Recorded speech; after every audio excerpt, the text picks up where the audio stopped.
Natutuwa ako kasi dati ko nang pinangarap to na bakit ba lagi na lang negative ang sinasabi sa ating mga tigapantalan luma?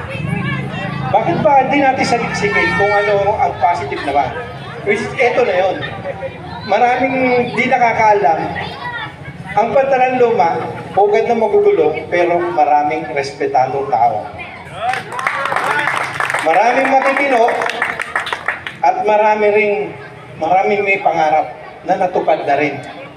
Natutuwa ako, kagaya nila Bukal Raibe, naiangat nila yung pantalan luma, nakilala sa buong Oraning at sa First District. Siyempre, kay Konsyal Antet, siya rin ang batang pantalan luma rin yan. Nakakatuwa.